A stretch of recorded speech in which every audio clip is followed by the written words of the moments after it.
December 20th, 1943, high above the frozen fields of Germany. A German fighter pilot pulls his Messerschmitt Bf 109 alongside a dying American bomber.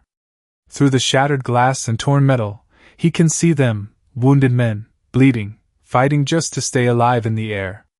One squeeze of his trigger, and it's over. He's already a decorated ace with 22 kills to his name. Just one more and he'll receive the Knight's Cross, the highest honor Germany can give a warrior. His commanders are counting on him. His country needs him. But in that frozen moment, staring into the eyes of his enemies, Franz Stigler makes a choice that could cost him his life. He decides to save them instead. Franz Stigler wasn't some reluctant soldier who hated war. He was born for this. Growing up in Bavaria in 1915, aircraft were his whole world. His father flew in the First World War.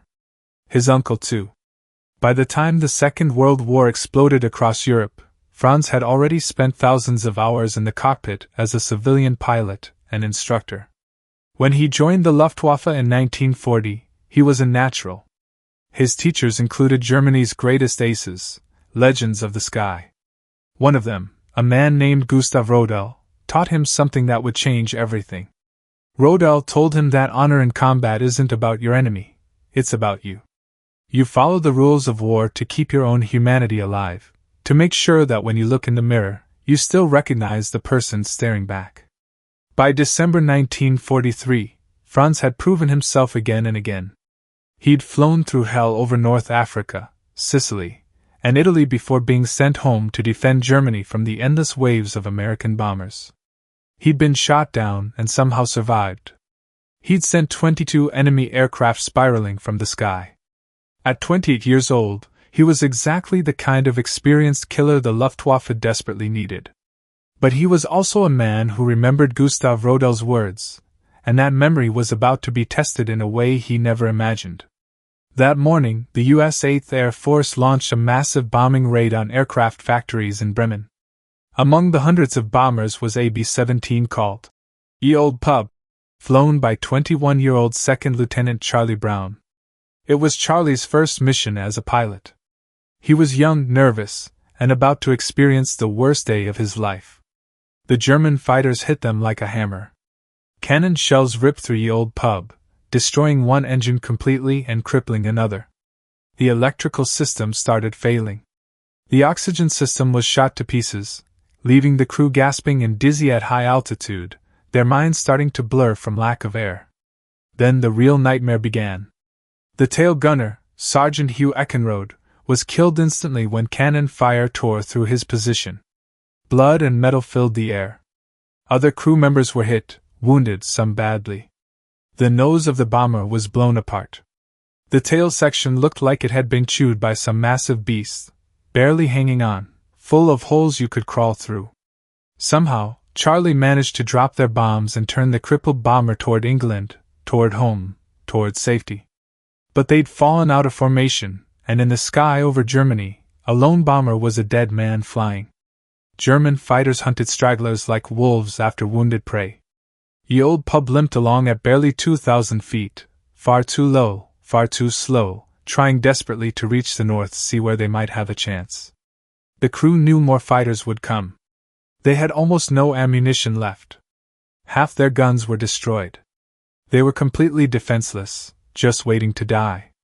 Franz Stigler had just landed at Jever Airfield to refuel and reload after shooting down another Allied plane. He was sitting in his cockpit, catching his breath, when the ground crew started shouting and pointing. AB-17, flying right past the airfield at incredibly low altitude, easy prey, a gift from the sky. Franz took off immediately. This would be simple, maybe even his easiest kill yet. The bomber was crippled, alone, flying low and slow. His Bf 109 was faster, deadlier, fully armed and ready.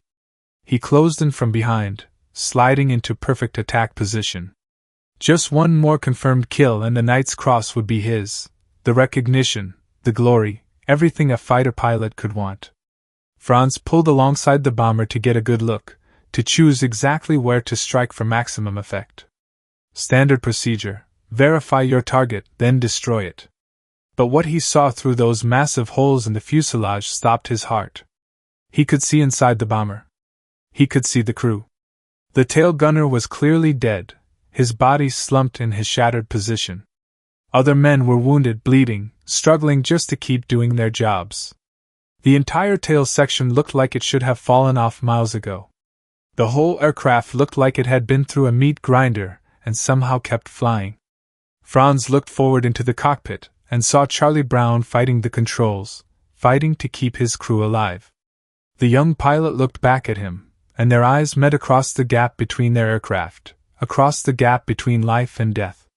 In that moment, Franz thought about Gustav Rodel's words. What he was looking at wasn't an enemy bomber anymore.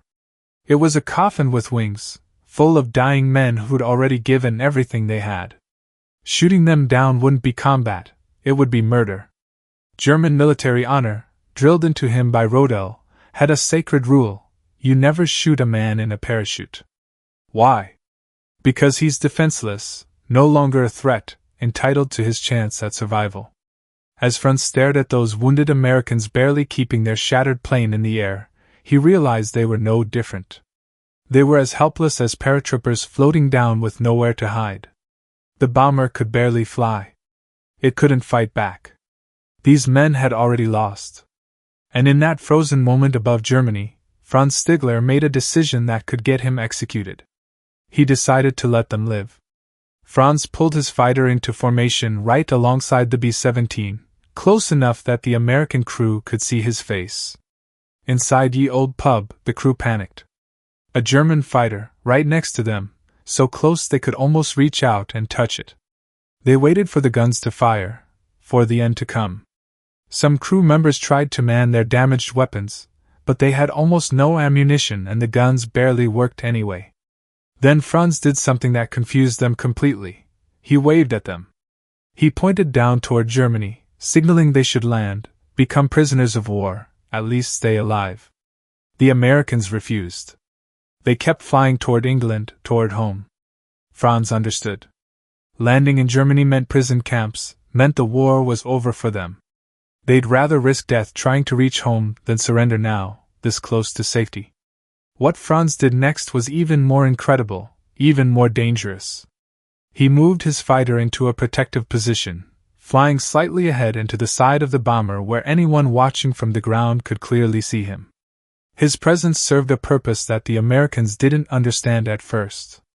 German anti-aircraft batteries on the ground and on ships along the coast were trained to shoot down any Allied aircraft that came within range. But with a German fighter flying in close formation with the bomber, the gunners couldn't tell what they were seeing. Was this a captured aircraft being escorted in? Some kind of training exercise? They held their fire, uncertain, unwilling to risk hitting their own pilot.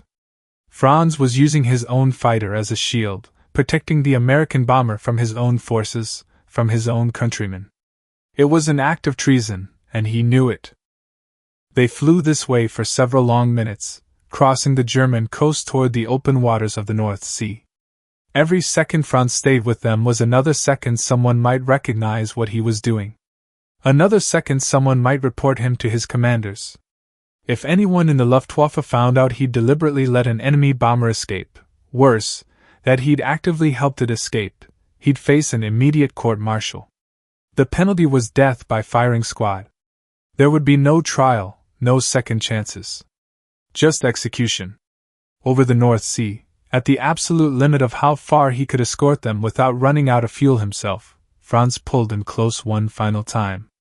He looked directly at Charlie Brown in the cockpit, two warriors who'd met in the worst possible circumstances. He gave a formal military salute, one pilot to another, one human being to another, acknowledging their shared experience, their shared humanity. Then he broke formation, turned his fighter back toward Germany, and flew away into the winter sky. Charlie Brown and his crew watched the German fighter disappear, growing smaller and smaller until it vanished. They couldn't understand what had just happened, couldn't process that an enemy pilot had just saved their lives when he could have ended them. Ye Old Pub continued across the cold North Sea, every mile a struggle, every minute a miracle. The damaged bomber barely made it to England, finally touching down at an emergency airfield on the British coast. When the ground crew saw the damage, they were speechless. They couldn't believe the aircraft had stayed in the air at all. The bomber was so completely destroyed that it never flew again. They scrapped it for parts because there was no way to repair that much damage. But all the surviving crew members made it home alive, and that was all that mattered. Franz Stigler returned to his base in Germany. He never reported the encounter. He never told a single person in the Luftwaffe what he'd done. It was too dangerous, too risky. Helping an enemy bomber escape wasn't seen as mercy. Under German military law, it was treason, and treason meant death. Franz continued flying combat missions for the rest of the war, somehow surviving when so many others didn't. When Germany finally surrendered, he was captured by American forces. He eventually immigrated to Canada in 1953, where he started a new life as a successful businessman, trying to leave the war behind. Charlie Brown also survived the war and returned to the United States. He became a diplomat and lived a quiet life, but he could never forget what happened that day over Germany. He told his crew never to speak about it. If the U.S. military found out they'd been spared by an enemy pilot, there might be uncomfortable questions, maybe even accusations. So they stayed silent, carrying the secret for decades. Franz carried the memory too, haunted by what he'd done, by the risk he'd taken, by all the other aircraft he hadn't spared. He couldn't talk about it either, not to anyone. For more than 40 years, both men kept the secret locked away.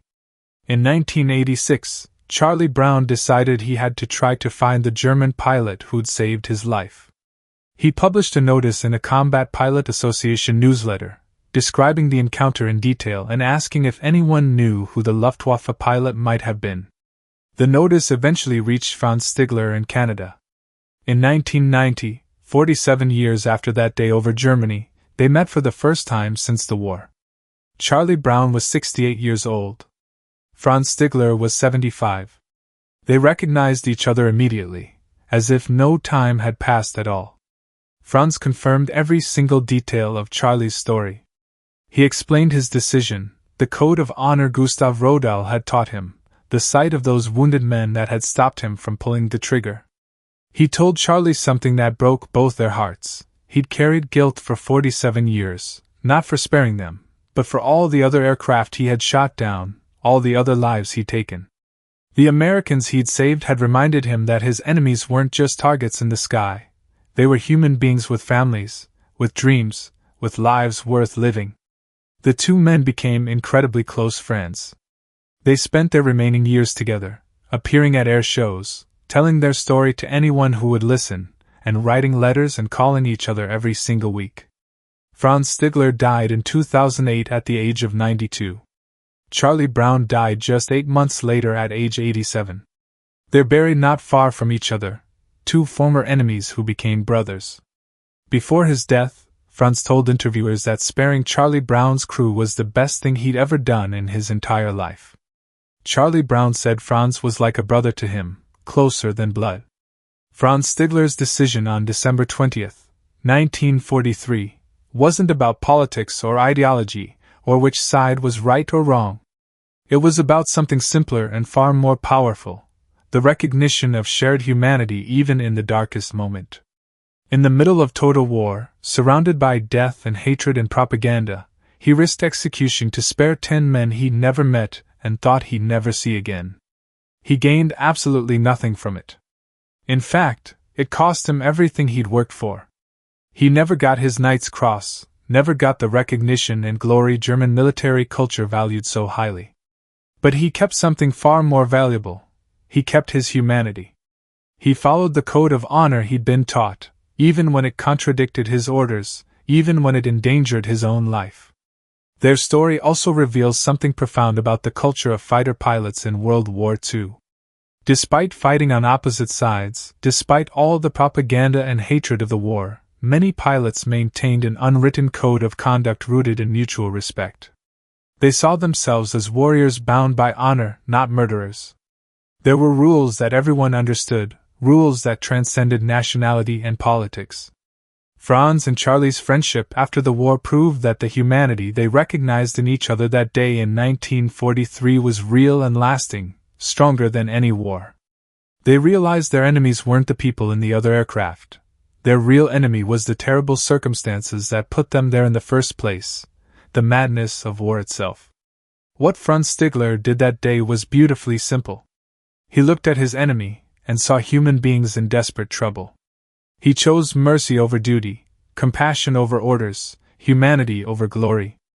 And that single choice, made in seconds high above Germany, defined the rest of both their lives and gave us one of the most powerful stories of honor and friendship ever to come out of the Second World War.